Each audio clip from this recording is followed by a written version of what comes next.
Right now. What was I trying to do? Oh, we're live. We are live. We're live. Let's see if we can catch a few bodies in here today, bro. What's up, everybody? Let's get some people in the room.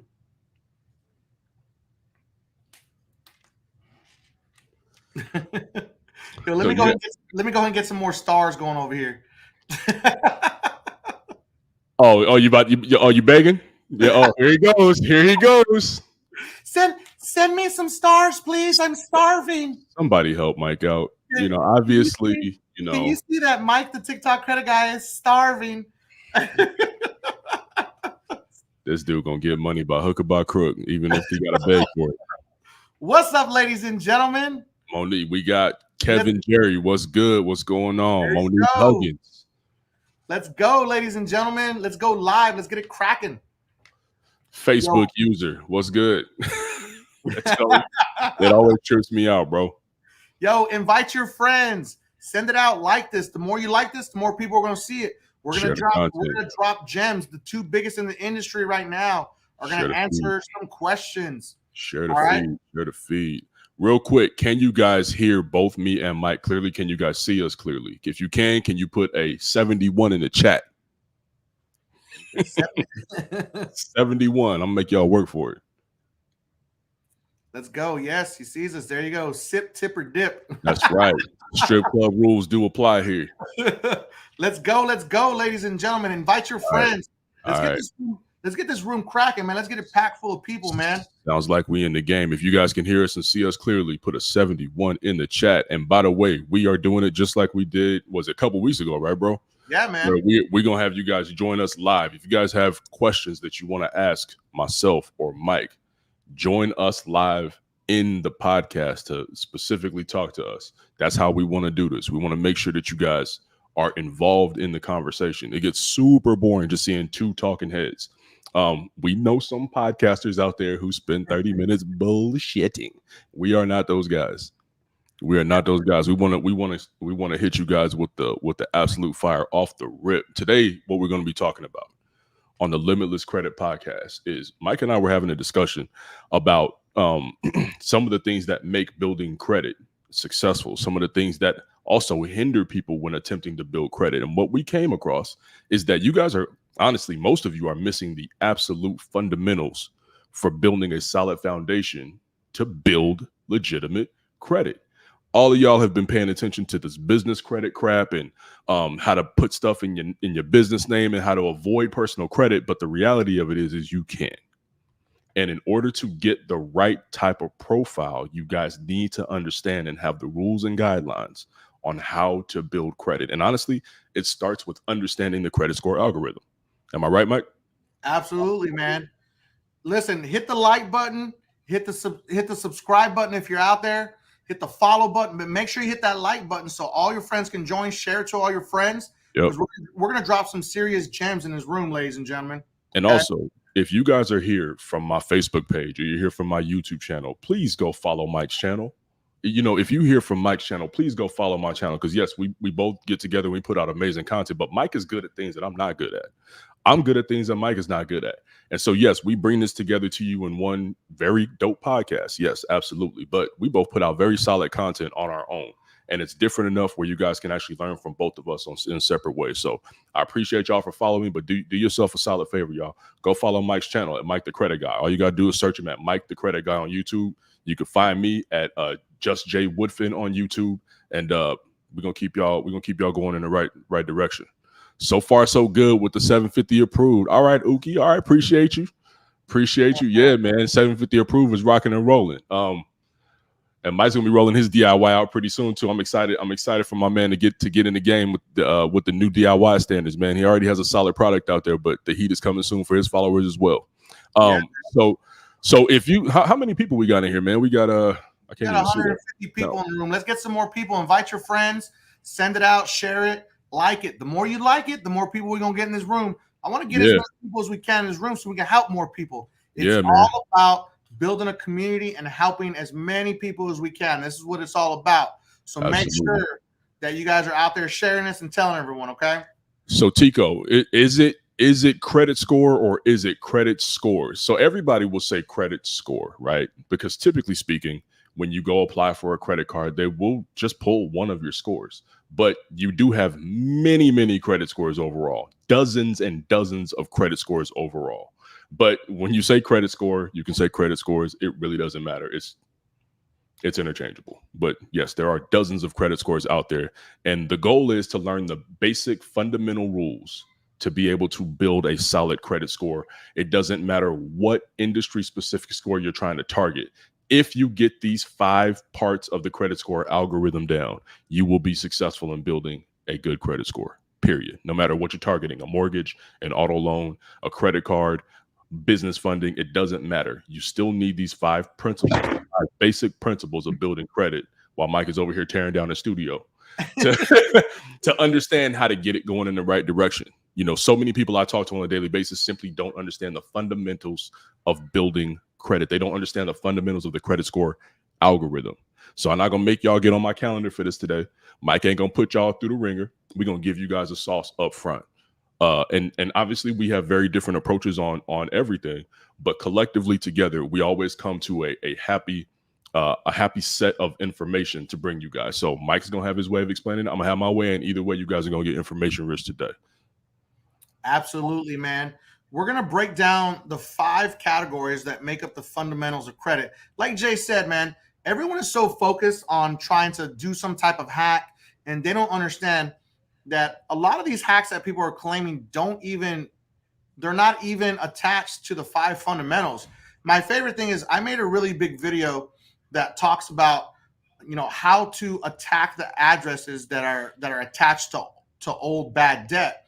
You know, removing those addresses is very key, but people took that content and they spinned it into something that it wasn't, saying that, you know, deleting old addresses is going to increase your credit score. I never said that in any way, shape, or form, you know, and a lot of these creators went out there and created this content and said, if you delete these, it's going to help your score rise. No, it's not. It's not a part of the 5 fundamentals of credit. So these bogus claims that people are making, it's not going to increase your credit score in any way, shape, or form when you delete bad addresses or old addresses. What it's doing is it's disassociating you from bad debt. So we need to get back to the fundamentals of credit to teach you and make you understand how you can get to a higher credit score. Because once you master these 5 fundamentals, it's it. You've beat the game. You've won the game. If you can understand these, this is very important to your success. You know, there's no hack that can hack the 5 fundamentals of credit, unfortunately. Not at all. Not at all, man. And this is something, Mike, you hit something that's really a huge pet peeve of mine. And honestly, bro, it comes from creators regurgitating content that they don't themselves understand. They see what's hidden, they see what's getting the likes, what's getting the views, and then they take it and they misunderstand it, and then they feed people the BS on top of it, bro. And it does more damage to the community, because I get contacted by people all the time. Hey, bro, I'm trying to delete these addresses because, you know, I'm trying to get my credit score up. And I'm like, there's 5 parts to the credit score algorithm, just 5. Not one of those 5 parts is dedicated to your name, your address, your social, your date of birth, your employment history. None of that. Now, you're never going to get a single point from fixing your names or lack thereof, but it does have a purpose. And then trying to re-educate people becomes the hard part, bro. And that's kind of where you and I both, you know, kind of have a lot of backlog in our calendars, is people getting on our calendars needing to be re-educated. They're learning bad habits, and those habits are having to be unintroduced, and then you introduce new information, which then creates confusion. So you guys stick with us. We are going to clear up a lot of the BS today as far as exactly how you can possibly increase your credit scores the real way.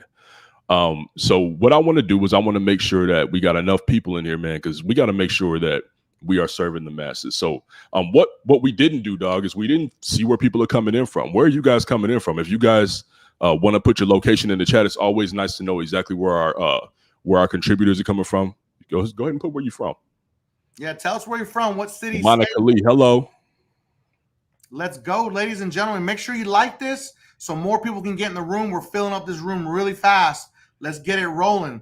We got Detroit, Arkansas, Tennessee, Texas, Philadelphia, LA in the house. Albuquerque, NYC, Alabama. My Philly fam, I see you. My Alabama fam, roll tide always, even though we took that L this past weekend. All you Dallas fans, y'all can stay home. Y'all don't have to come up in here. Houston, Jersey, South Carolina. There we go. Let's go. We want Dallas Cowboy fans to have bad credit. Y'all can't come in here. Seattle, South Texas, Kansas, Minnesota, South Carolina, North Carolina. There we go. Puerto Rico, all the way from Puerto Rico. He's probably the only person that has a signal in Puerto Rico right now. Bro, Cleveland, Ohio, so you know I need help.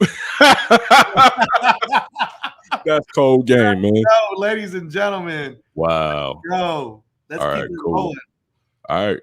There we go. You guys offer classes. This is the class. This is the class. That's right. Y'all don't know how we get down. First of all, you guys, we don't get down like everybody else. We are not keeping the information hostage. Sign up for my webinar. Sign up for my webinar. Sign up for if you want more information, sign up for my webinar. No, we're not doing that to y'all. We are not doing the webinar. This is it. This is it. Look, Mike, Charlotte, they all around you, big dog. Yeah, man. Man, where's Riverside, California at, man? Where my Riverside folks at? Ain't nobody in Riverside. They all got good credit, bro. Oh, man. There we go. Let's go. Follow both of us. Subscribe, like, shoot this out to everyone. Okay. Let's go. She got a Dallas.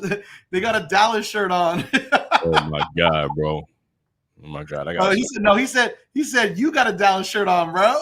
No, this ain't Dallas. This is Dodger blue, baby. This ain't no Dallas blue. North Carolina. Let's go, ladies and gentlemen. Right. Let's hold up. Let's get the eagle focused in on. Forget my ugly face. That beautiful bird up there. Beautiful bird. Oh my God. We can't see it because it's a Rancho. Hold up. Rancho. Rancho Cucamonga. There we go. Rancho Cucamonga. I went to Rancho Cucamonga High School. There you go. An hour from Mike, Greenville, South Carolina, Arizona, NYC, Alaska, all the way from Alaska, ladies and gentlemen. Let's go. Dodgers are gone. They are not. Stop lying. My D boys is gone, man. D boys got smoked out the playoffs. They limped out like some. I almost said something that's gonna get us in trouble with the algorithm, bro. I can't get us caught up. Don't do that. They got punked. Astros. We ain't talking about no Astros. All right, bro. I think we got enough people in here. Mike, how many people we got in here, bro? 220, man. We got 220. Let's rock. I appreciate y'all for rocking with us, man. You guys got plenty of places where you get your credit information, but y'all here with us today. Appreciate y'all. So first things first, right? In order to build a solid credit profile, you need to have a full-blown understanding of the things that can hurt your profile in the process. A lot of people take things lightly on the credit profile. Mike, how many times have you heard I got one little late? One little late. My favorite line is, I got a late payment, but it's going to fix itself in a couple of months. Yeah, it's just one little late. I had one little 30-day late. You know how it is. Yeah, well, the credit score algorithm don't care. Because the first and most important part, and probably the most punitive of all, is your payment history, yo. You guys got to understand something. Payment history don't play. It ain't no little lies in the payment history game. You miss one 30-day late, and you could lose possibly over 100 points from having one 30-day late on a 20-year perfect payment profile. I've seen it happen. 20 years of perfect payment history. So you take 20 years times 12 months, whatever the hell that is. I don't do good math, but whatever that is, and you miss one payment out of all those hundreds of months, and it could drop your score up to 100 points. If you think I'm lying, I guarantee you somebody will say in here that they have had this experience. So 35% of your manipulatable 550 points. Understand this. Your credit score can go up to 850, but it can't go lower than a 300. You can manipulate up to 550 points of your credit score. 35% of that is towards payment history. I simply call it on-time payment history because that's really what it is. You got to have 100%. Now, they do have a scale on the FICO score chart of 100%, is this, and 99%, 98. You never want to go below 97. I'm telling you right now, honest to God's truth. I've never seen anybody at 99% in like a 770 club. Never seen it. Mike, am I lying? No. Like, So go ahead. it's really important to understand, really, too, how long a late payment affects you. A lot of people think that a late payment is going to start to rebound, within 30, 60 days, your score is going to rebound. No, a late payment will hurt you for 5 years. I'm going to break it down, okay? If you get one late payment, the first late payment, or just any late payment, is going to hurt you for 11 to 12 months the most. It's going to hold down all your progress. It's going to hold down your score like a ball and chain. And it's not going to start to heal until the 12 months have start to pass. Once 12 months pass, in 24 months, it loses half of its weight. In 48 months, it loses 95% of its weight. That's 4 years. And in 5 years, it's not hurting your credit score anymore. Now, here's the kicker. It's still visible. And then after 7 years, you can no longer see a late payment. So it takes 5 years for your score to rebound completely from one late payment. So if you're out there stacking late payments, you're just destroying your credit file. Yeah. And then, the biggest thing is it comes from a lack of discipline. It really does. I've noticed this about payment history more than any other part of the credit score algorithm. People simply don't pay attention. They're not paying attention. So, when you don't operate your credit, on a normal basis, you're really not focused. It's like anything else in life. You're not focused on it. And when you're not focused on it, it can slip away. You don't have any room for error when it comes for payment history. You guys have to understand that. The more serious and intentional you get about this, the better your credit file will perform. I am insanely ridiculous about my credit. Mike as well. It literally is all we talk about. Because when you are like that, all you do is focus on the things that can push you forward. You're never lax in it, because the credit score algorithm don't care about your circumstance. It don't care about COVID. It doesn't care about anything like that. You have to be keyed in on making sure that you never, and that's the key word here, never have a missed payment. So Mike, you're absolutely right, dude. I can't agree with you more, man. So that's the first and foremost portion of the credit score algorithm that you guys need to pay attention to. It is your payment history. Everything else, I don't care about your utilization. I don't care about what kind of credit you got. I don't care about anything else. You missing payments, you're done. You're done. So that takes us to the second part of the. Did you have anything else to say about that part, Mike? Yeah, a couple of things. I want to break down into how many points you can get, and then also another little tidbit. So each category, there's five categories. Each category has a certain amount of points that you can get per category. The maximum amount of points you can get for payment history is 192.5. So think about it. If you got 192.5 points from payment history, you lose 100. Man, that's a long way to crawl back up, man. That caps your ceiling at 750 if everything else on your file is perfect. If everything else that we're talking about on your file is perfect, your ceiling is now capped. But I'm gonna give you guys a little bit of a secret here. If you're not disciplined in your payment history, I promise you're not disciplined in your new credit. I promise you're probably got too many inquiries. That's more dings. I promise your utilization ain't quite tight enough. That's going to be more points lost. There's things that tell on people on a credit file. It tells on you about how you're operating your credit. I can almost tell you your life circumstance by looking at your credit report. So this, Mike is 100% right. 192.5 points. You miss one payment. That could take you all the way down to only being able to get 92 points on that particular area of the credit score algorithm, if you're perfect in every other way. And one of the biggest mistakes that people make with payments is they set up their automatic payment to be hooked up to a debit card. Okay, you need to be hooked up to your bank account, directly to your bank account, because if something happens with your debit card, it gets lost, stolen, and has to get replaced. Okay, what happens? Oh God, I missed a payment because my credit card was compromised. Guess what? Your credit card company don't give a damn.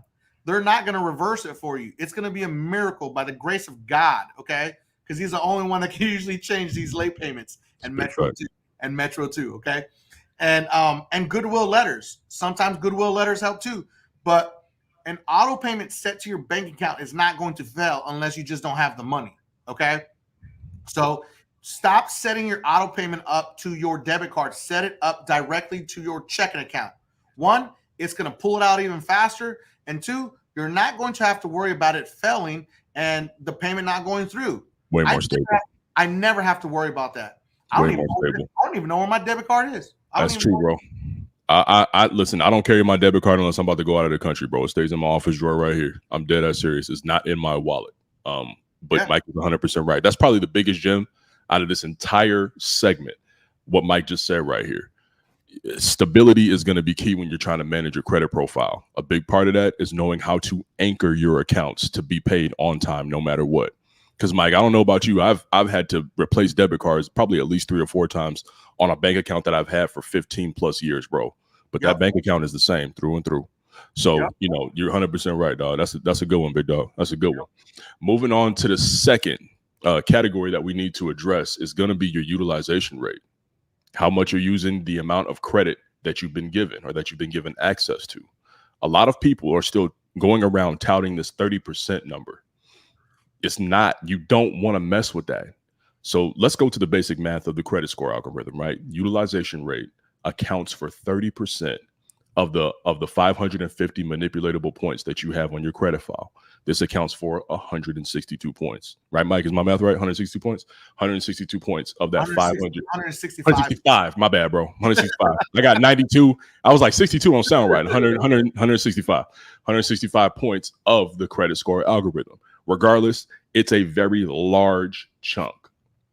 So you need to be under 9%, or I should say under 10%, 9% and below, in my professional opinion, in order to see benefit from this particular area of the credit score algorithm. This means if you have a $100 credit line, you cannot let more than 9% report to the credit bureaus.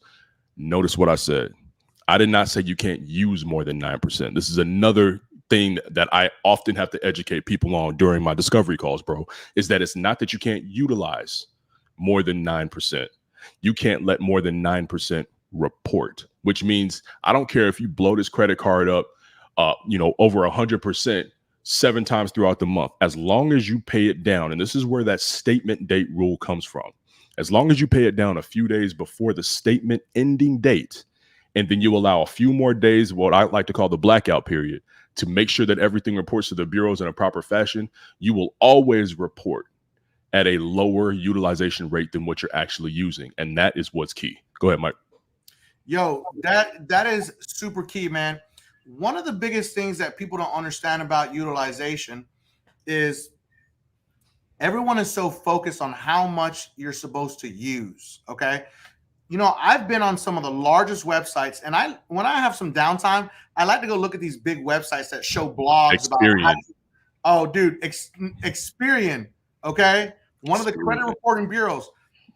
I'm not going to say any names, but one of these wallet people that talk about credit cards, they're talking about don't use more than 30% of your credit.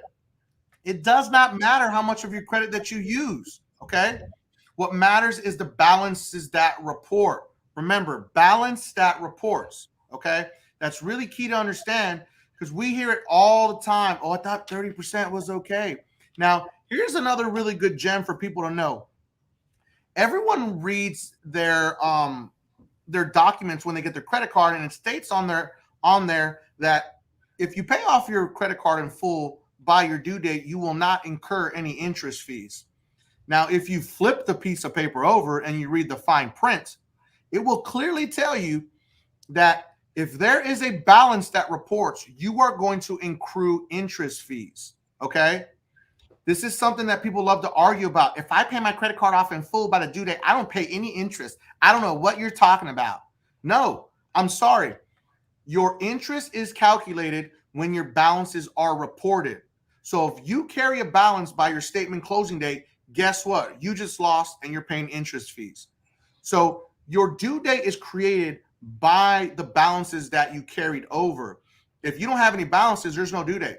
That's just a fact. Yeah, and then also another thing that people don't understand about, and this is something that I want to add to some videos that I didn't put in the video. Now, you guys have to understand when Mike and I are making TikTok videos or IG videos or Facebook videos, we are on a very limited time constraint, and sometimes some of the important information doesn't get fit in there. I'm going to put this out there for you guys, and I hope you guys got pen and paper for this one because this is something that people miss. Now, Mike started or Mike hit the safety net process for making sure you don't have late payments, which is making sure that your payments are tied to your bank account and not your debit card. I'm about to give you guys the key to making sure that you never incur a late fee on your credit statement when you're trying to operate by the statement closing date payment rules. So I hope you guys got pen and paper out, because this is going to be a hitter. When you're making sure that you pay your statement or pay your bill down before your statement date, and you have that blackout period where you're not spending any more money, you have to leave about 4 or 5 days after you make your payment, and then you can start spending money again. But here's the kicker. Sometimes in between your statement closing date and your actual due date is like a period of 10 to 12 days. It can be that big of a gap, maybe more sometimes. In that time, you're starting to spend money again. Guess what? They can make a minimum amount due on that amount as well. If you don't pay that at the due date, you will incur interest or a possible late fee on your credit card statement, even though you made a huge payment right before your statement date.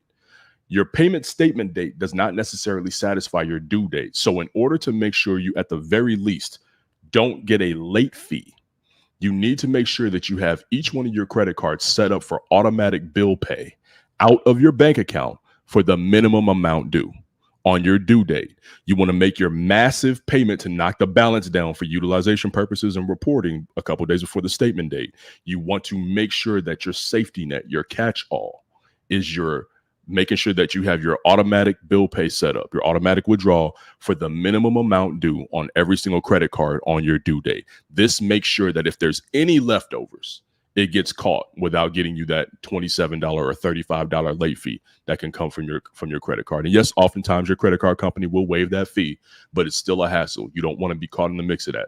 So cover your butt both ways. Pay a couple days before your statement date, and then also make sure that your automatic bill pay is set up for your due date for the minimum amount due. This way it catches any leftovers. Mike, you have anything else? Now, more than anything, understanding with utilization, you control those 165 points. Okay. Now there's a whole thing of how much utilization should I carry? Okay. One, the safe spot is to keep it below 9%.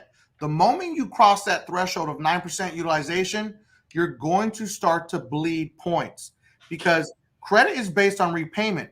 The higher balances that you carry, the more points you're going to lose. You owe somebody money.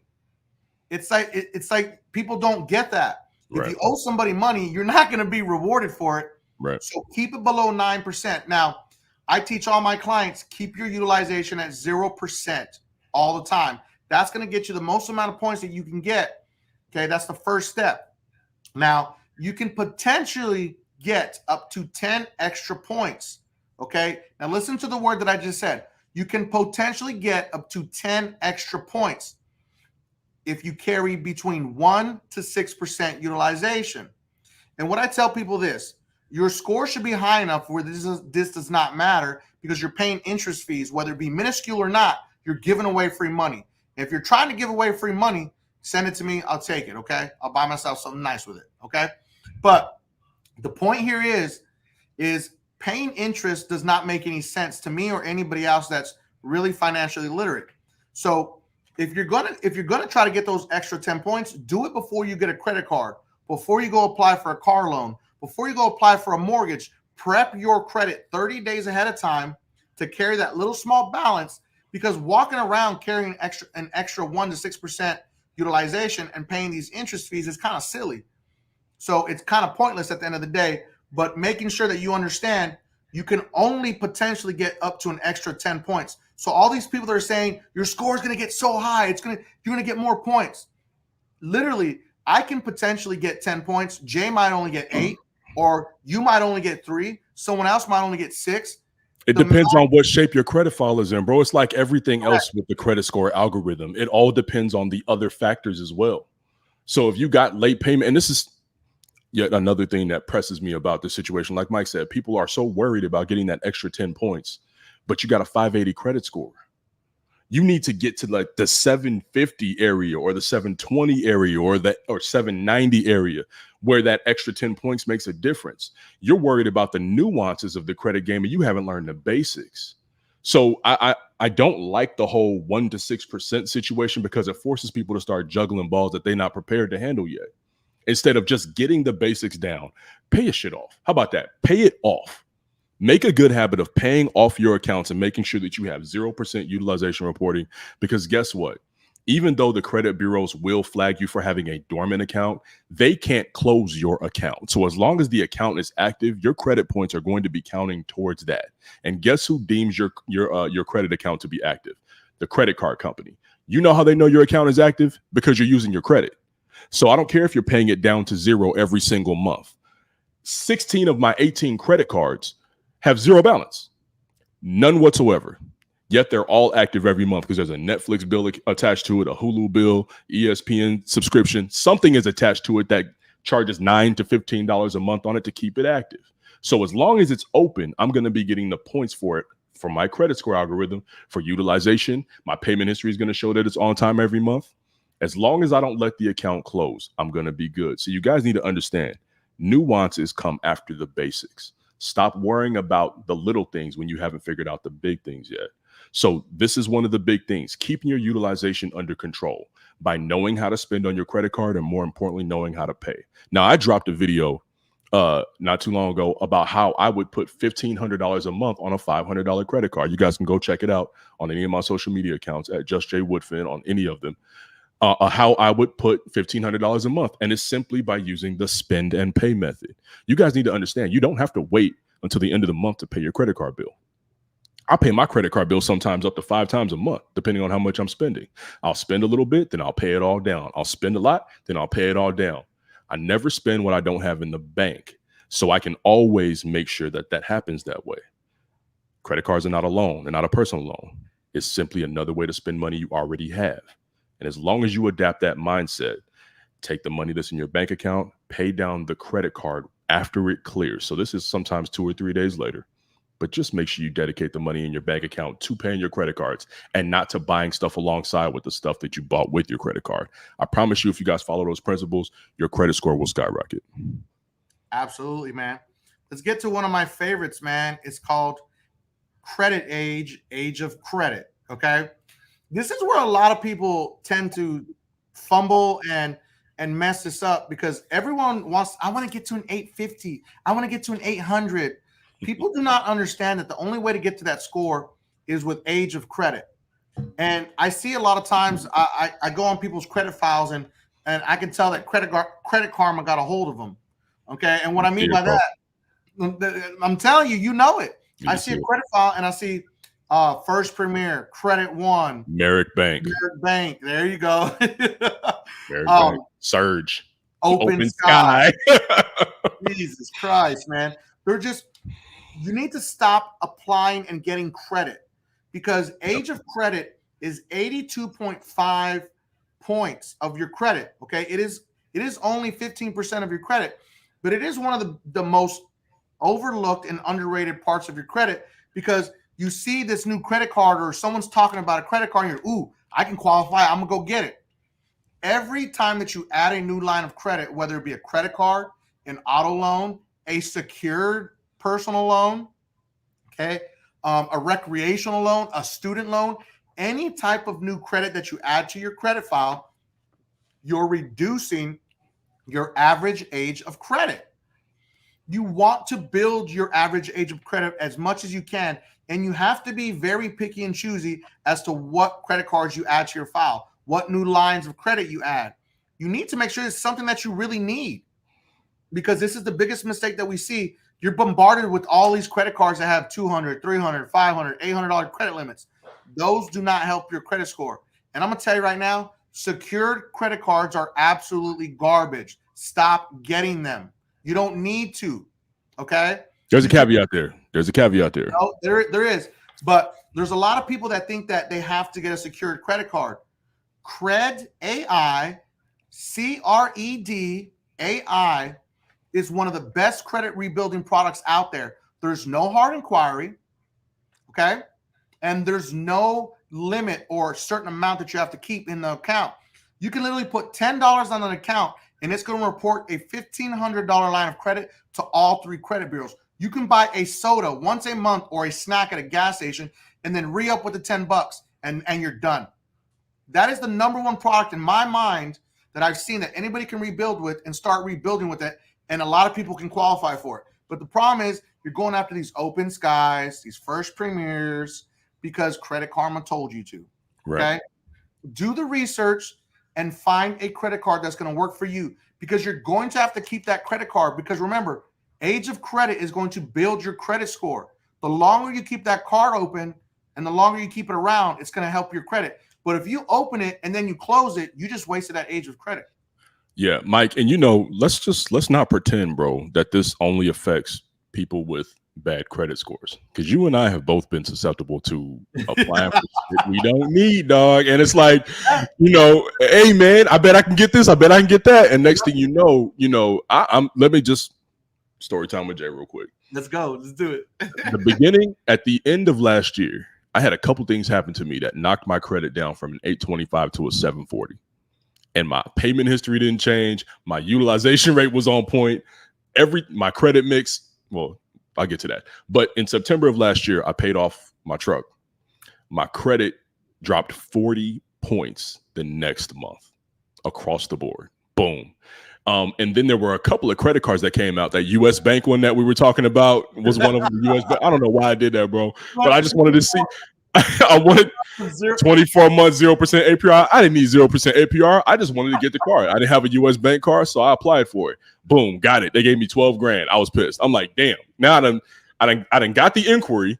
I done dropped my credit age. My credit mix took a hit because my auto loan was taken off my credit report.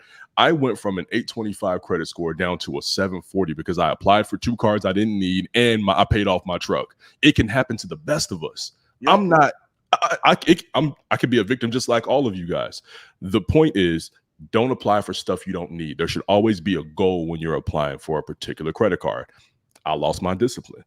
I paid the price. Now I'm bouncing back. I'm back up at a 791 and 805 over here and the 796. But either way, I'm bouncing back. But I can't recover that age.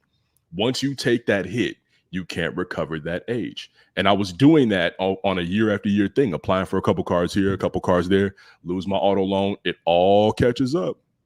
So you have to be extremely disciplined when it comes to the credit file as a whole, because everything affects everything. Please believe me when I tell you that. So Mike is absolutely right. One of the things I wanted to say about what Mike said about secured cards are garbage. Secured cards are garbage unless they are with a bank or an institution that you can have a future relationship with. So I like to send people to Credit AI when they cannot qualify for, say, like a Capital One card. Capital One secured card, you can get in at a 550 credit score. Capital One, after a few months, could possibly put you into an unsecured card just like that if you spend properly on it and you show good faith. So that leads to something, because that Capital One Platinum card can turn into a Quicksilver card, which can turn into a Saver card, which can turn into a Venture card, which can turn into a Venture X card. So these things, they have to lead somewhere. But having an open sky card doesn't ever go anywhere. Merrick Bank can't do nothing for you except charge you. That's it. Having these types of credit cards on your file, and let's just walk it back a little bit. Absolutely. Let me show you something real quick. I'm gonna do your put this thing, on bro. the screen. Do your thing. Somebody just said something that really bothered me, and it says just use your business credit. I'm gonna go ahead and be the bearer of bad news. Okay, all right. If you have bad credit, okay, and you try to go to get a business credit card, let me see. Hold on. Let me pull out my 2 favorites right here. Okay. If you go apply for a business credit card and you have bad credit, you are not going to get one of these credit cards. Okay. I'm just telling you right now. Bad credit is going to stop you because you have to be a personal guarantor. So stop thinking that because you have bad credit, you can shift it over to business credit. That's not how it works. You're not getting a Chase Bank credit card. Okay. It ain't going to happen. You're not going to get an American Express. Okay. So we need to get out of that mentality thinking that if we go to business credit, we can get rid of all our problems. You need to fix your personal credit to help you establish really good business credit. That's just it. It's true. There's no way around it. It's true. It's 100% true. 100% true, man. And by the way, you can get business credit with bad credit. You can get a Capital One Spark card, but that reports to your personal credit. I was about to say personal credit. That reports to your personal credit. So now what? Now you got this card that doesn't mean anything because it's a higher APR. It offers you absolutely nothing in the way of benefits, and it still reports to your personal credit. So you can't skip the line, y'all. Can't have this short-sighted mentality.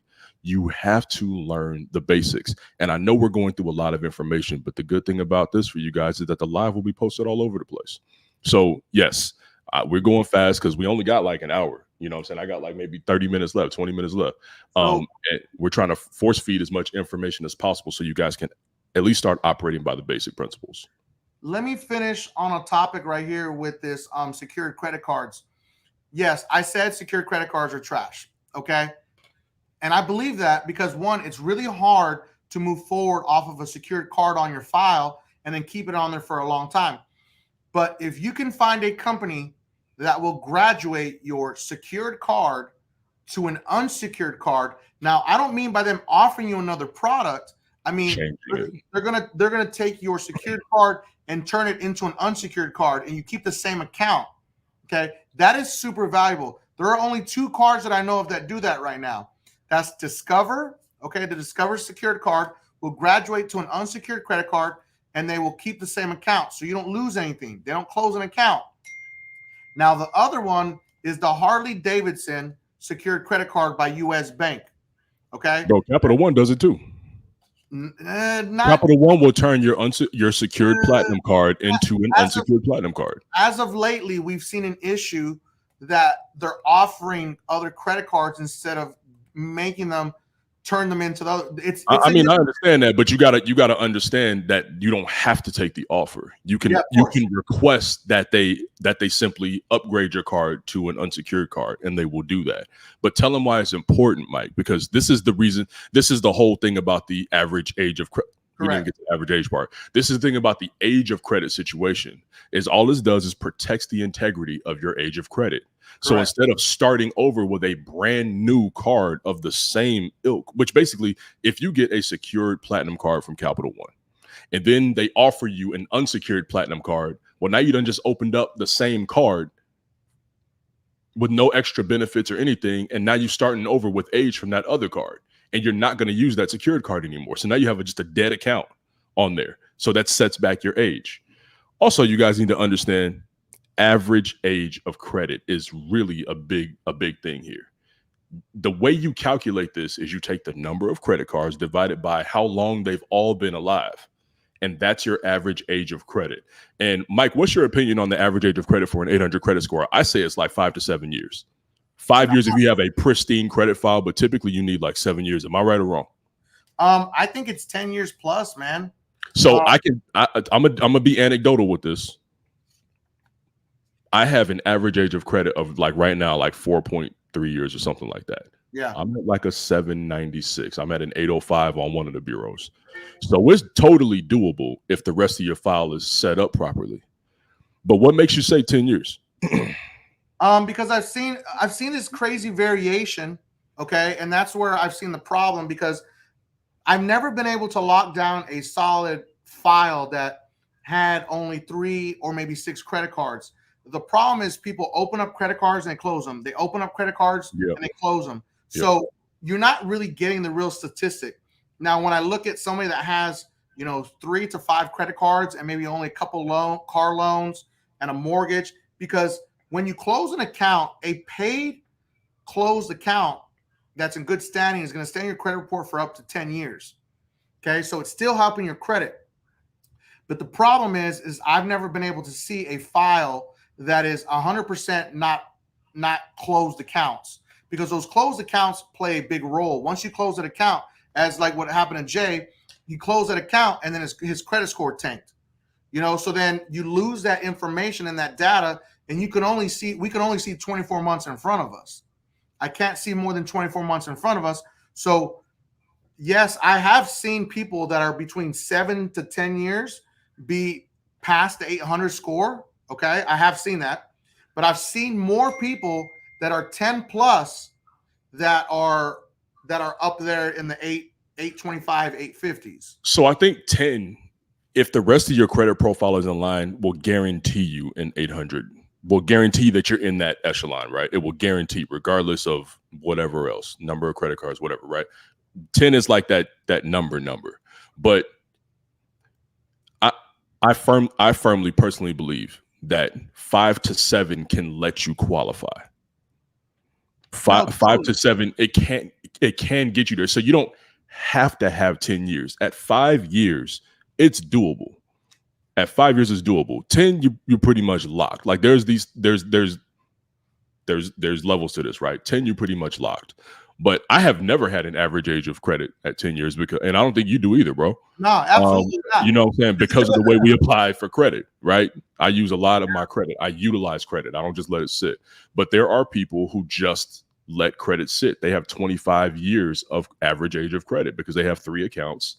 So then they're lacking on the number of accounts, but they supplement that with the amount of years they have. So there's levels to this thing. There's levels to how you can put it together. But I think on a general principle, let's meet in the middle, bro.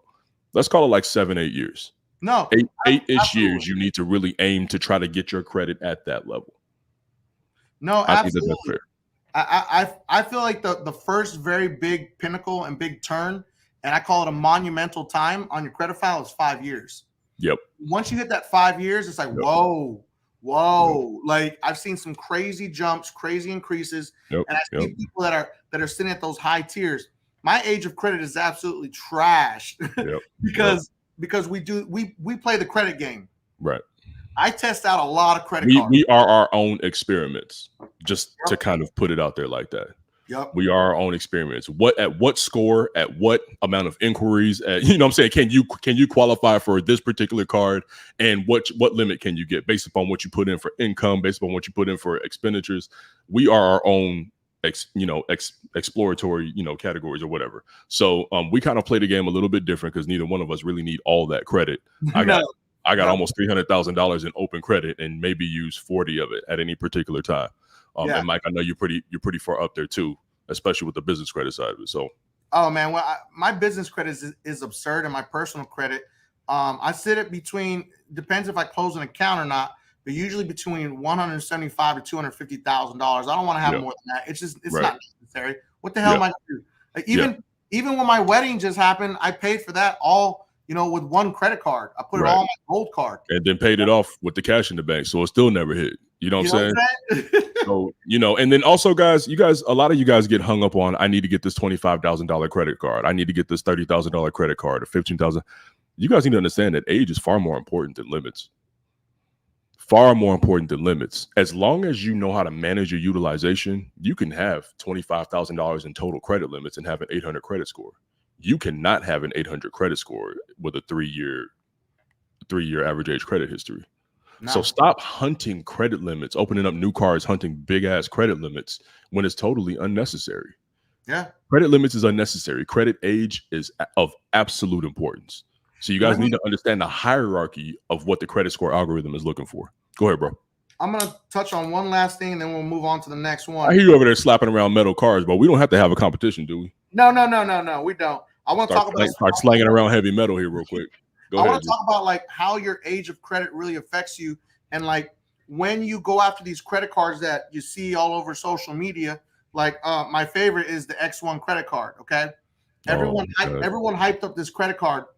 And I get these credit cards to see exactly how they work and, how to use them properly and everything. And I'm getting real facts about how these credit cards work. Well, I've had this credit card maybe like 6 months to 8 months, something like that. I got an email from X1 telling me, we've reviewed your file, not my credit file, but we've reviewed your account, and we've decided to lower your credit limit from $11,000 all the way down to $8,000. And the reason why they do that is because you're not using the card enough. If they give you a $10,000 line of credit, which everyone wants to chase these large limit credit cards because it keeps your utilization low.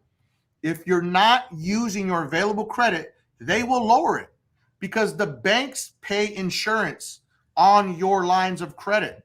Okay. They're paying the taxes on these lines of credit every year. So if you're not using it, why would they keep it active for you?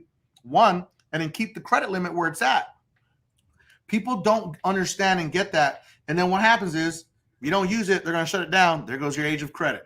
They also have a capped amount of money that they can have accessible to any amount of people at any given time. So when you're holding $25,000 hostage, not using it, that's money that they can't go collect interest on from another client.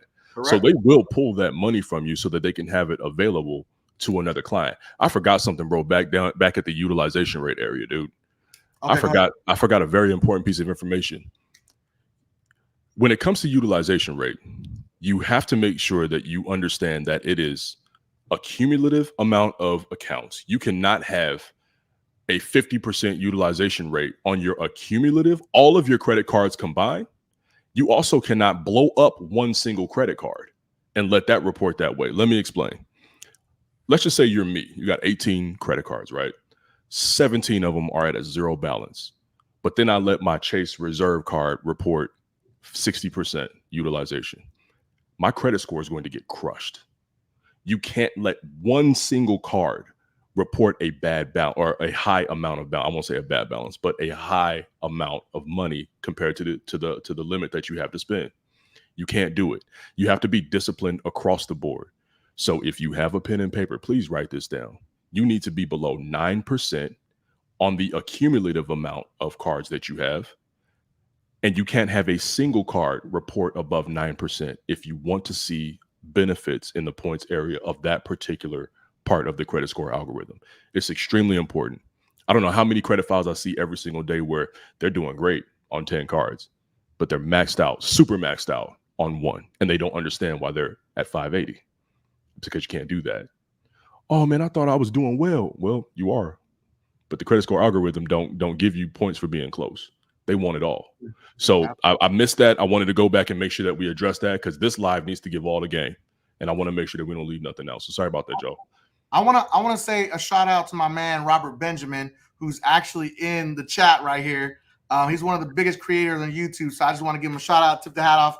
Thanks, bro. I see you in there. Okay, thanks for the support. What's going on, Robert Benjamin? Yeah, man. So like, it's crazy, man. Let's move on to credit mix. This is one of my favorites. Okay, credit mix. Okay, you want to go ahead and take this one off? Yeah, this one is probably the most difficult for people to understand because this is probably the most unfair area of the credit score algorithm because payment history you can manipulate. You can manipulate that. You know you can make payments on time. That's up to you. Utilization, you can manipulate that. You buy, you spend, and you pay. You spend and you pay. Make sure you pay it down by this statement date. Your average age of credit. You don't apply for credit, you keep high average age of credit. It's super simple. But with this one, the mix of credit, this is what trips everybody up, including myself, because you fall into that area of how do I properly maintain this without harming the other areas of the credit score algorithm? Do I need to have a personal loan on my file? Do I need to have an auto loan? Do I gotta have a mortgage? What happens if I apply for this? Well, the problem with credit mix is that a couple of the key areas of that particular part of the credit score algorithm belong to installment loans. So you need to have, I like to say, to have a solid early credit file, 3 revolving credit accounts, which are credit cards. Revolving, you want to have a solid 3 accounts that you have on your file that you're utilizing. Then you need a short-term loan and a long-term loan. Now, a short-term loan is any type of installment loan, a short-term installment loan and a long-term installment loan. A short-term installment loan is any loan under 24 months. Is that what you tell your clients, Mike? Yep. So a personal loan for under 24 months or anything like that. A medium-term loan will be like an auto loan. And that kind of satisfies both categories. You know, you can get away with that with an auto loan. A mortgage loan is its own category. So yes, it is an installment loan, but it's literally coded as its own category. Unlike those other loans are coded as installment loans, mortgage loans literally are coded as a mortgage loan. So the problem with this area is that installment loans die no matter what you do. You cannot keep them. So if you get a 2-year personal loan, at 2 years, it's going to die, and then it's going to harm the average age of credit. Then what do? You got to go procure another personal loan. Well, then what does that do? That lowers your average age of credit again, puts another inquiry on your file, and now you have a new account on your file. So it's like, damn, you done hurt 3 areas of the credit score algorithm. So managing your mix of credit is always going to be one that's tricky, but I'll just give you guys the basics that I tell my clients. You want 3 revolving credit lines with your credit cards, 1 short-term installment loan, which is under 24 months, and 1 medium-term to long-term installment loan, which for me is like 5 years plus. Go ahead, Mike. I like to talk about, you really nailed it on the whole, installment loan thing. This is the biggest thing, like, especially with Navy Federal, you have to understand the only reason why you're doing a pledge loan, a secured loan with Navy Federal, is to raise your internal Navy Federal credit score. Right. And it's going to affect your personal credit also. So what I see a lot of times is people just want to do the 6 months and they want to be done. I'm like, oh my God, like don't do 6 months. It's going to tank your credit score in 6 months. So all that hard work you did is going to set you behind. Right. The minimum you should do is a year, but I don't even like saying that, bro. I know. I literally tell people when it comes to the Navy Federal pledge loan, how much can you afford and how long can you afford it? Yep. Do that. The most for the longest, because you want to keep that thing for as long as you can. You know what I mean? And that's when I get my auto loans, and I made a mistake with my truck. I got payment happy, but I always will get an auto loan for as long as I can hold it. And I'll put a huge down payment down, have a very tiny monthly payment, and carry that whole out. Carry that bad boy out for 72 months, bro. If I can, if I can make a $25 payment for 72 months, I'll do that. You know what I'm saying? That's going to help my credit score. So, there's a way to learn how to play this, to learn how to play the algorithm, but you can't beat it. And this is the reason why I don't believe in the 850 credit score. To me, it's like chasing a ghost. That's exactly what you're doing. It's chasing a ghost, because in order to manage a credit file where you can hit an 850, you can't use your credit. You can't use your credit. So, if you have a usable file, you have to know, just like I'm learning, and I'm sure Mike is learning as well, you're going to take some hits, because installment loans is always going to be the area that trips you up. Oh, Jay, I just paid off my mortgage, man, and my score went down. How'd that happen? It's because this is the messed up part of the game. This part of the algorithm is the messed up part, because paying off a loan gives no rewards. Yeah, and listen, it's one of the biggest things that people always ask me when they come on as clients. Hey, man, listen, I really want to pay off my car loan. Like, should I do it? And I'm like, all right, this is the facts of what you should know about your car loan. I'm going to tell everyone, if you can get out of debt, get out of debt. But here's the big but. If you close that account, it's going to negatively affect your credit score. It's going to tank it. Who had that question? It sucks. It sucks that it's built like this. But you need to understand that if you pay off any type of installment loan way too soon, you're going to have a negative effect, because you're closing an account. Anytime you close an account, it's going to tank your score. I've seen crazy shit all the way up to like 60 plus points. Okay. Yo, thanks, Robert Benjamin. What about me, bro?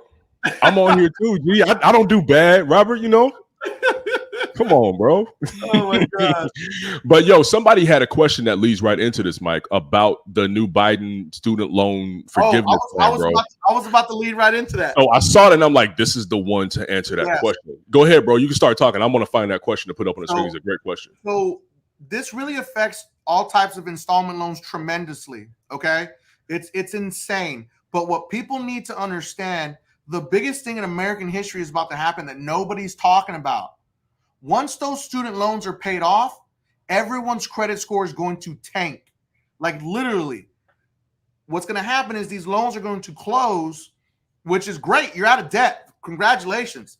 But nobody's talking about the fact that you're going to lose your longest length of credit history. Now, technically, you're not losing it, because it's going to stay on your credit report for up to 10 years. Now, remember, a closed paid account can stay on your credit report for up to 10 years. But, bro, you still lose the age, though, dog. That's the biggest part about this. My student loans come from when I was 20 years old, dog. I'm 40. Them student loans come off, dog. My average age of credit is gone. It's gone. I don't care what kind of credit score you're carrying. Those student loans, a lot of you guys have 20 student loan accounts reporting. That factors in.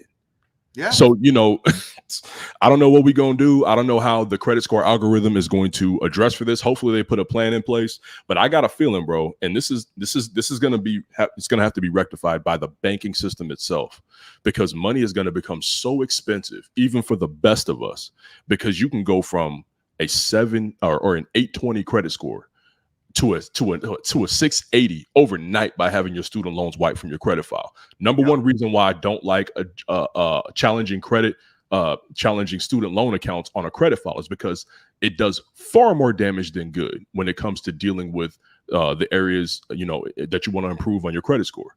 So you have to take that into account. You have to. So yeah, that's a big thing, bro. I can't find that question, man, but I did see it. So I wanted to make sure that we addressed it. I just put up a new one on the screen for us, bro. So Okay. I'm gonna let First of all, hold on, before you answer this, bro. Why you guys not get? Oh, you know, we didn't put the damn link up. My dumbass. Go ahead, man. I'm over here looking. Just go ahead, bro. So listen, this is a great question. I want to purchase another car and currently have 5 years on another car. Is it cool to pay that one off and get another? So what you're doing is you're closing one account and you're opening up a new one. So you're crushing your age of credit 2 times, not just once, because you're losing all of that age of credit. And then you're going to open up another one and reduce your average age of credit because you just open up a new one. Unfortunately, it's not going to be a good situation for you. It really always depends on what's on your credit file. Okay. But it's going to have a negative effect. There's no way around it. What are your thoughts on this, Jay? The answer is no. Just unequivocally no. Yeah. I want to purchase another car, and currently, I mean, it really does depend on what shape your car is in. You know, are you going to get a far better APR rate? You have to weigh the pros and cons. But as far as strictly talking about what it's going to do to your credit file, it's going to hurt you really, really badly. So let me read the question out loud just to make sure I want to purchase another car and currently have 5 years on another car. Is it cool to pay off that one and get another car? So if you have 5 years on that particular car, what kind of loan are you in? Because you're either nearing the end of that loan. If I'm getting it right, you're 5 years in and you've gained 5 years of age, or you have 5 years left to pay. Now, if you have 5 years left to pay, it's probably not going to hurt you that bad because the odds of you having generated, you know, significant credit age on that particular account are very low. Most people don't get loans for much longer than 5 years, maybe 6, 7 max. So it depends on that question. So Tech Savvy Solutions, can you clear up for me before I go hard in the paint on exactly what you mean by I have 5 years on another car? Is that 5 years of age already built on that car, or you have 5 years left to pay on that loan? So we'll come back to that question, but we got Goldie in the house right now. Let's go ahead and he bounced out. right when I was about to put him in, bro, he bounced out. So anyway, yeah, so clear that up for me, Tech Savvy Solutions, and we'll get back on that. But overall, so he has 5 years left to pay. He has a 780 credit score. I don't think it's gonna hurt him that bad, bro. No, it's gonna hurt him, bro. Because I don't think so. If he has 5 years left, that's five. So here's the deal: if he pays that car off and satisfies that loan, he hasn't built enough age on it to really do significant damage. It's gonna hurt him, but it ain't gonna crush him. Yeah. I would tell him if he can procure the next vehicle before he gets rid of that old one and then dump that old one, what will happen is, yes, you'll take the hit, but who cares at that point? Now you got time with your new vehicle at your great APR from that 780. You got time to ride it out and let that rebuild, because it'll come back in a year. You'll bounce back in a year once you get that new year of credit age for that new loan. So I'm gonna be honest, bro. If you got the cash, I probably do it. I probably do it, man. I'm gonna be honest. That's my perspective. Now, since we're on credit mix, I want to talk about mix of credit. Besides the installment loans, I want to talk about the different types of credit cards that you can have to kind of make that credit mix. This is something that a lot of people don't understand. Now, understand you don't need to have all this, okay? This is the biggest misconception that people have. This is not going to build your perfect credit file, okay? But it's going to give you a good mix of credit. Your credit mix is going to give you 55 points. It is 10% of your credit. Now, what I tell people is you want to have at least one regular credit card, okay? Like a Capital One or something like that, okay? Then you want to have a charge card. A charge card like by American Express doesn't have a preset credit limit, okay? Then you want to have a store card that's only store specific, okay, to whatever store you decide, like an Express credit card. Victoria's Secret's very popular. I don't know why, you know what I'm saying? But just kidding. We both know why. And then there's a store specific credit card that you can use at different vendors. So it has a Visa logo on it. So like a TJ Maxx, you can use it anywhere, but it's got the TJ Maxx logo on it. And then the fifth and final one is going to be a medical credit card. Everybody hates on the Care credit card, but the Care credit card, why? Because it's horrible. Well, you got to understand that when you do the Care credit card, it's built to help you temporarily. Right. So they're going to do like interest free for like 12, 24 months or whatever. Pay it off. People hate the card because they don't manage it properly, bro. Correct. You got to be disciplined with the stuff. So you can't hate on the vehicle. You got to hate the driver. You know what I'm saying? Correct. So exactly. Care credit is amazing, dog. It's amazing. Correct. And like you can use Care credit for yourself, for doctor's visits, for dentist. You can use it for your dogs, your animals. You know, there's so many things you can do with Care credit. It's crazy. So those are the 5 different mix of credit cards that you can have on your file, which you don't need them, but understand that's what having a good mix of credit cards mean. I just want to talk about it. That's all. No, that makes sense, bro. It totally makes sense. Jay Allen, hit the like button, y'all. Come on, y'all. How we got 405? We got 405 people in here. We got 272 likes. You guys, the reason why we beg for likes, let me tell you guys the reason why. It's because it helps the algorithm. We're not vain like that. We could care less, but it helps the algorithm to push the content out to more people. I'm gonna be honest with you guys. I charge a lot of money for a half hour of my time. Mike charges more. We giving y'all free game, and we want to give y'all more free game. So please help us reach as many people as possible. Thank y'all. Hit that like button. Share it on your pages. Yeah. Make sure you go subscribe to Jay's page, not just mine. Make sure you subscribe to my page. Not just mine. That's right. Because like I said earlier, some of you guys have joined us a little late. Mike is good at stuff I'm not good at. Simple. I don't know everything in credit. Me and Mike talk every day. It's crazy. Our wife can't stand us. We talk every day. And the reason why we talk is so we can trade information to help you guys more. We talk every day and exchange information.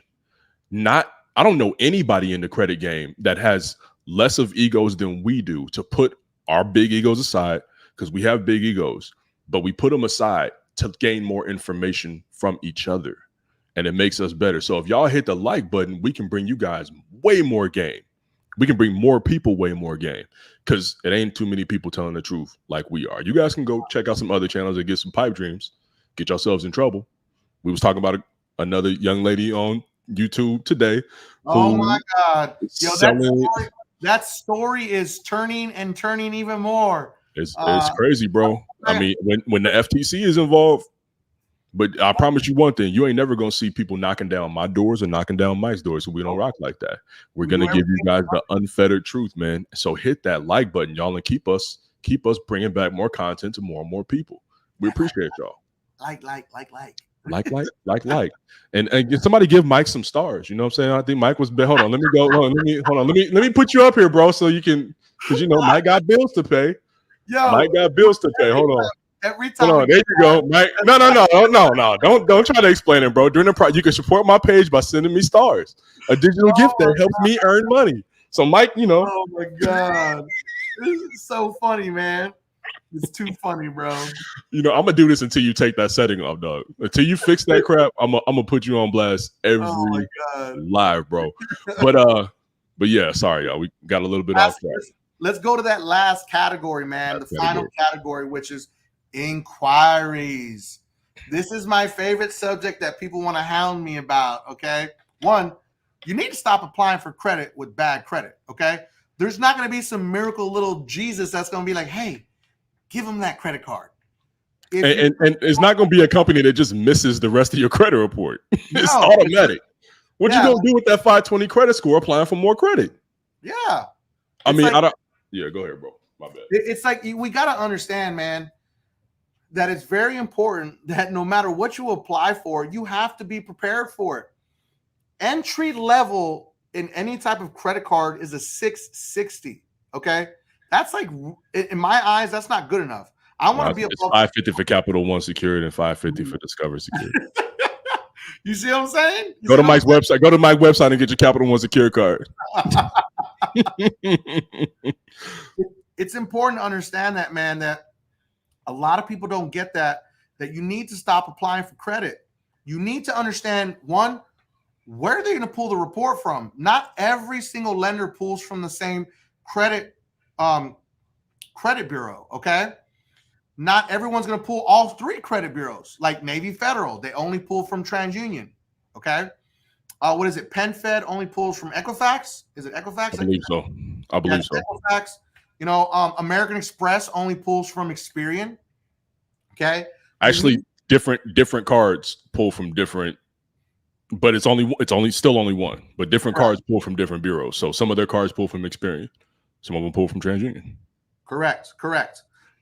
So you need to understand where the pull is going to come from and see exactly where your score is. Okay. Stop applying for credit cards that you don't need and don't qualify for. Okay. Remember the word I just said right there, qualify for. You need to make sure that you qualify. You can do simple Google searches. Okay. And you can find exactly who they're going to pull from. Literally, easily. Okay. It's true. Yeah, Jay Allen is absolutely 100% correct. American Express will only pull once from Experian for your personal, and they'll pull only once for Experian on your business. There you go. Okay? There you go. And what this means, go ahead, Mike. You're gonna lay it out? Yeah. I actually made a video about the American Express secrets, so go watch it on my YouTube channel, ladies and gentlemen. Okay, this is a huge deal. This is one of the very few companies that does this. This is why I absolutely love and promote American Express very heavily, because once you're in the American Express eco family, in the little eco world, okay, you're not going to get another hard inquiry. And they have so many great credit cards that you can choose from, and you can build with them. One hard inquiry with American Express for your personal, and you can get up to the maximum of 6 American Express credit cards on your personal, okay? And then you can get only one hard inquiry for your business credit with American Express, and you can get a maximum of 6 business credit cards with American Express also. Now, you have to tread lightly with those numbers because there's 3 charge cards and 3 credit cards. You cannot have 6 charge cards, okay? You cannot have 6 credit cards with them. You have to spread it out. And they're not just going to give them all to you at one time either.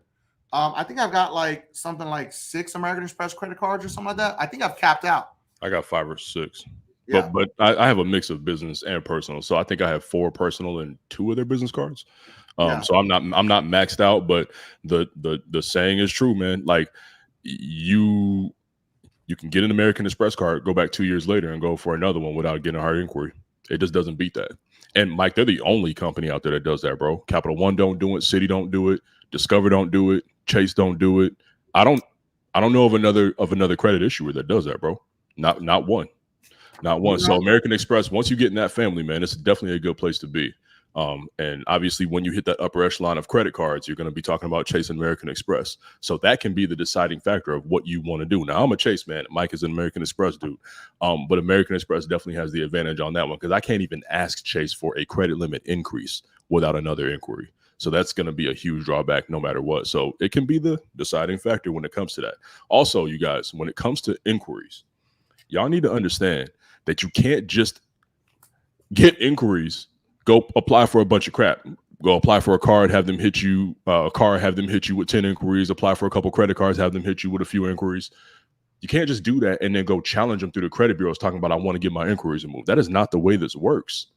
You have to let that breathe for a little while. You guys got to understand the credit bureaus do keep a file on you.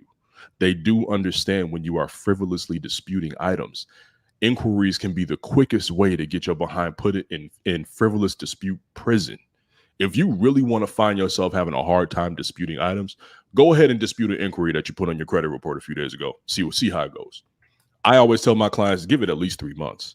Give it 3 months from the inquiry, whatever you want to call it, inquiry incurment date. If incurment is not a word, I want to trademark it. The inquiry incurment date. Am I making up words, dog? The inquiry incurment date. Give it 3 months from the inquiry incurment date, and then go ahead and call them and go through the process with the fraud department, discussing unauthorized inquiries or whatnot. Because it can't be true if you just racked up all this stuff like the same day. You can't go after all of these things like that. So you guys have to utilize some common sense when dealing with inquiries on the credit repair side of things. No, absolutely, man. Like the biggest thing we see is like, I want to dispute these hard inquiries that I got. Like you got the credit card, man. If you dispute an active credit card inquiry, active credit card, okay, active, they're going to shut your card down because it's going to look like fraud. Okay, it is fraud. Yeah, exactly. You have to admit that it's fraud. If you have an open account on your credit file that's been getting used, and you dispute that hard inquiry trying to get it off of there, you're going to lose that account. It's like a 95% chance. Simple as that. The fliggity flex. Hold on. Wait a minute. 1, 2, 3, 4, 5, 6, 7. Sorry, I have 8 American Express cards. This ain't even in my wallet, so we don't have to do this if you don't want to, Mike. We don't have to. We don't have to do this. We're not doing anything, man. What are you talking about, bro? What are you talking about? I gotta bring out the wallet and the portfolio. Yo, Jay has a crazy portfolio that trumps. I mean, it just makes me look like. I spilled my credit cards on the floor the other day, bro. I was so pissed. It took me like 7 minutes to pick up all my credit cards. I spilled them. I've never mind. At any rate, that's why I have bans on all my stuff now. It's the credit card. You know how the rappers had a money phone? We got the credit card phone, bro. We got that should be our thumbnail for this. Is the credit card phone? Because I'll go into the stash, bro, and start breaking stuff out. My wife was like, if they ever come in here, you're going to jail because this looks really bad. Really bad. Like nobody should have that much plastic, Jay. Nobody. Like I'm not doing anything illegal. People, this is a great one where. Inquiries add up. And like at the end of the day, people always ask the question, like, how many credit cards should I have? Right? Like that's the number one question, right, Jay? Yep. Like, I don't think there is any specific amount. Okay. I say 10, bro. So, I think a solid 10 is gonna put you in that category to achieve that 800. I don't know that you do it. 9 to 12 is that category of revolving line of credit. How do I want to say this? Because you can do it with 3 credit cards. Yeah. But everything else has to be super pristine. So you guys have to understand, the more you have of each category, the more you just it mounts, right? It mounts. The more you can slack, you can have a little less, you can be at the 10% utilization if you've got 18 credit cards and, your average age of credit is 20 years. Oh, well, you got me there. No, someone just asked who had it. So I was just you got me. You got me. I don't want that. You want to tell them the qualifications for that, Mike, by the way? It's way too expensive. And you don't even use it, dog. Don't make me put you on blast, bro. No, I ain't never seen you buy nothing. We have bought plenty of stuff together, bro. I ain't never seen you pull that bad boy out. Well, want me to tell you why? Because the annual fee. Because it's trash, bro. Yeah, it does not beat the platinum card. It does not beat the platinum card. So like, and the platinum card barely beats the gold card. Yeah. Very strange. And that's a whole nother show, bro. That's another show. That's another show. We won't go into that one. That's another show. It's like it's more of a status symbol, and I don't even like using it because it's not going to do me anything. I'm going to close it, unfortunately. William Glover, 3 cards, 830 score. William, what's your average age of credit, William? Yes, hit us up. Since y'all don't want to talk to us in person, Mike, we got stood up today, bro. Nobody showed up. Nobody showed up to the date. People get nervous to get on a camera. Ain't nervous to talk to me, bro. I look like Timberland. Ain't nobody nervous to talk to me. Bro, you making beats over there at the same time while you're working on credit? Hey, bro. There it is.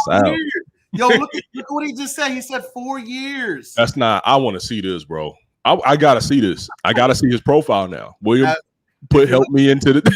If you're looking at Credit Karma, it does not count. Okay? Yeah, that's not. Yeah, yo, that ain't William. I'm telling you right now, bro. It's not.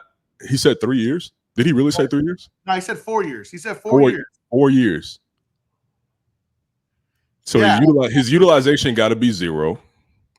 He's got to have. What kind of installment loans do you have? Now we on your head, William. Now we on your head. Mortgage, no par note. Okay. How old is your mortgage, bro? Mortgage is it's at least 10 years old. His mortgage is at least 10 years old. Yeah, people don't understand how valuable a mortgage is, man. Never over 2%. There you go, ladies and gentlemen. Right there. Never over 2%. Got you. Okay. So he's playing that nuance game. I love it. 15 years at age of credit here and holding. Okay. His mortgage is under 5 years, bro. Okay. So that 15 years of average credit definitely helps him. But this is a surprise, bro. This is an anomaly. The 3 cards, 830 score, 4 years average age of credit. Good on you, bro. Good on you, bro. One of my best friends, he's got, I think he has like 3 credit cards, and he was like right underneath an 850. I think he hit an 850. Yeah. With just 3 credit cards, a mortgage, I think 1 car loan, 1 new car lease, but the other ones fell off, I believe. Okay. All right. Yeah. How we kill it? Where your camera at, fam? You got a cam up, dude. We can't be having people on here with no camera on, bro. That ain't the thing. How we kill it? You got to turn your camera on. I'm gonna put you out until you turn your camera on. Turn his mic off too. Like, what are we doing here, bro? Yeah, like, what's going on, man? What's going on? Let me know when you're ready to rock and roll. Does anybody else want to join the live stream with us to ask any questions? Here he goes. Let's get him back in the game. Oh, he turned the lights off. Is that J. Cole? J. Cole. J. Cole. Hey, y'all want to call me Timberland, bro? I'm gonna call you J. Cole. Turn your mic on, bro. We can't hear you. There you go. You muted. Oh, hold on. Let me unmute him. I'll unmute him. Oh, okay, unmute him. There you go. J. Cole, how we kill it? What's good, big dog? What's good, bro? How y'all doing? Good, man. Good. What's up? So, bro. I just started working on my credit again. I had started like 2015. I had started picking up credit cards, but it was like around the time where I got like my first job, and I basically closed all them joints and I had to start all over again. So now I got 4 of them now, but like 2 of them is garbage ones. 2 of them is decent. I got the Discover Secure one. I got the Capital One Platinum joint. I got this trash card called Verve, but I rarely use it. Like, I just zeroed it out, so I'm not going to use it no more. And I just got approved for the American Express Credit 1-1, not actual American Express. Okay, so this brings up a good thing. You guys you do understand that has no relation to American Express, right? All they do is process their payments through American Express's payment processing network. Okay, cool. Just a lot of people ask me that, hey man, I got the American Express Credit 1 card. Does this help me get with my relationship with American Express? The answer is no. So just to hit that real quick. Now my question to you with that is Credit 1, and I know they trash. Right. I had them years ago. What's your credit score, bro? The Experian one, or are you saying like, because it's a bunch of them? Like, right. So what are your credit scores? Give me your 3 credit scores. The big on Experian it just went up earlier and it's 623 now. My Equifax one for some reason is like a 570 something. Okay. My TransUnion is 600. Yeah, bro. You need to get a real credit report. Huh?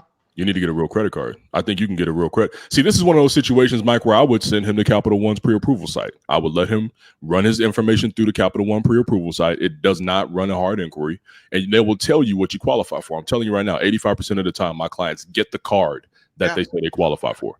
So I think, bro, what I would recommend to you, and then I'll let Mike make his recommendation. I would say you want to deal with Discover, go through their pre-approval site, see what you qualify with them. Same thing with Capital One, go to their pre-approval site. If you can get a Capital One and a Discover card, dump the rest of them cards, go ahead and take the hit now. Use those other 2 cards, build your relationships with those credit issuers, and then you'll find yourself in a whole nother situation, bro, in 18 months. Mike, what do you think? No, absolutely. The biggest, most underrated thing that people do not do is they don't go to Google, and you can literally type in pre-qualify Capital One, pre-qualify Discover, pre-qualify American Express. Before you apply for anything, you can do a pre-qualify with these 3 companies. And I think that American Express has set the tone this year and last year when they made this this link. Now, they used to have it hidden. Now they've published it, and they're making it very obvious. Okay. So use that to see if you qualify before you move forward. And if it tells you qualify for like 5 credit cards, take the middle tier one. But if you know your credit's trash, then get the secured credit card. You have no option. Don't go for the big boy. Right. Take the middle or the secured. Right. Do y'all have any trash cards, or are y'all like at that stage now where y'all like in that $1 million? So with me, I took the beating about 2022. No shit, about 6 years ago. I took my beating. I had Credit One and Merrick Bank and First Premier. I had them all, bro. But I realized where I was headed with that. Now I was at like a 680 when I realized this. Them cards had like 3 years history on them. I closed them all, bro. I really wish though. I really wish I didn't mess my credit it's okay. up. Like, it's same thing with me. Like I didn't know any better. My trash ass friends back in the day that didn't know anything about credit told me to go to Credit Karma. Credit Karma told me to get a First Premier and a Credit One. Yep. Okay, those were my 2 first credit cards. I thought I was out here balling. I was like, yeah, you know what I'm saying, with my First Premier, you know, and like I looked super dumb, man. I was like, and that's what made me turn my life around with credit, was when I realized, like, my friend was like, yo, what the fuck is that? He was like, what is Credit Karma? The only thing I like about Credit Karma more than it's nothing. It's nothing. No, it's like the detail. The detail of it is a little. It's like a lot better to understand. You like it because it's free, bro. Yeah, just say it. Well, it's free, bro. It's free, and it gives you activity reporting on what's going on with your file. That's it. I agree with y'all that it's not what you want to go by, because they go by Vantage and nobody uses Vantage, so it's kind of no point in looking at it. But it's like it's a lot easier to understand your credit profile by looking at it. Like Experian, like you have to click multiple different things to try to figure out what you trying to figure out. This is where you guys gotta listen to people like me. And if you guys want to learn how to read an Experian report, I mean, maybe me and Mike can come up with something where we can help you guys kind of start to learn how to deal with your credit on a more advanced level, because they keep you basic like this for a reason. Yeah. You know what I'm saying? Because they want you to trust them when they tell you you qualify for this card and you qualify for that, and then you apply and you get denied and they still get paid. And that's the nasty little vicious circle that they put you in. Meanwhile, your score is dropping because you're getting these inquiries and you're not getting the accounts. Then you're looking for how to dispute the items. You're frivolously disputing. So then you're running yourself in this nasty circle of a downward spiral that's not going to end up anywhere good for you. So Credit Karma has one purpose for me, and that's for people who want a free product to monitor the activity on their credit file. They can do that way, but everything else serves no true purpose. I gotta get out of here, y'all. I just realized it's almost 6 o'clock, man. I gotta get up out of here. Look, I appreciate you guys. Hey, y'all gonna do this again tomorrow or another day or something? Gotta try to find a way to make this weekly, Mike. I didn't realize it had been 2 weeks already, bro. Yeah. I'm getting angry text from my wife because we're supposed to be up out of here at 6 o'clock. Oh man, I'm getting angry text, bro. I can't play with y'all. I got good credit, but I got a better marriage. I got to keep it that way. I appreciate y'all for rocking with us. I know y'all got plenty of places to go for your credit information, but y'all here with us. Thank y'all for y'all time. Hit that like button on your way out, and me and Michael find a way to put this together more frequently. I love y'all. All right, take it easy, everyone. Peace. Bye.